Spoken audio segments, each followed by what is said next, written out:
Release Nnamdi Kanu to Bianca Ojukwu, Ohanaeze PG urges Tinubu.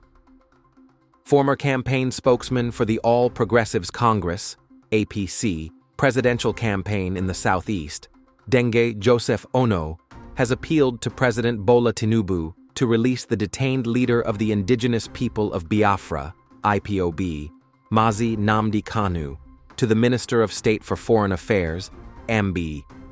Bianca and the President General of Ohanaeze Ndigbo worldwide, Senator John Azuta Mbata.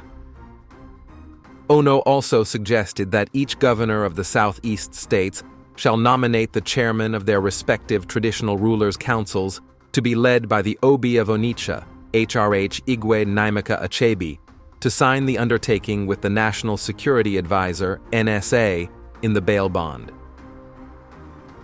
He said that his nomination of Bianca Ojukwu and Azuta Mbata is because of their unassailable integrity, deep-rooted commitment to Igbo heritage, and proven track record as non-partisan stewards of peace. He stated that his choice for Ambassador Bianca Ojukwu was not because of his relationship with her, but because she is the widow of Dim Chukwuemeka Ojukwu, the architect of Biafran resilience and a symbol of Igbo identity. Onoh said that Bianca's appointment as Minister of State for Foreign Affairs positions her uniquely to bridge federal and regional divides, while Senator Mbata, as President General of Ohanaeze Ndigbo worldwide, holds the trust of the Igbo nationality. Unlike partisan actors, entrusting Mazi Kanu to these custodians, Mr. President would preempt any risk of his release being politicized by Southeast politicians eyeing the 2027 polls or internal rivalries. Senator Mbata's role transcends electoral cycles, allowing him to facilitate community reintegration without the taint of personal ambition. His leadership in mobilizing Ndigbo for civic duties, such as voter registration, further proves his dedication to democratic participation over separatist extremes, Onoh said. Onoh said that President Tinubu should leverage his administration's renewed hope agenda, particularly as it emphasizes inclusive governance and conflict resolution, to grant the plea. He noted that the prolonged detention of Mazi Nnamdi Kanu since his extraordinary rendition from Kenya in 2021 has cast a long shadow over the Southeast, while his charges of terrorism and treasonable felony have not only exacerbated insecurity, but also allowed opportunistic criminals to masquerade as separatists, fueling violence, economic sabotage, and the displacement of people. Onoh extended his gratitude to the president for the timely diplomatic efforts he made to bring to justice the Finland-based Simon Ekpa, and especially the leadership of the Malam Nuhu Ribadu-led NSA.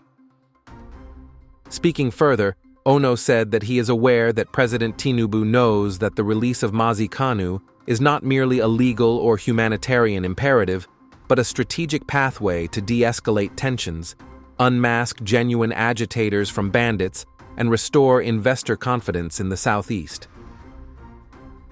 In this spirit, I respectfully urge Mr. President to exercise his constitutional powers of prerogative of mercy and release Mazi Kanu unconditionally, but with a deliberate handover into the personal custody of two exemplary figures, Ambassador Bianca Ojukwu and Senator John Azuta Mbata.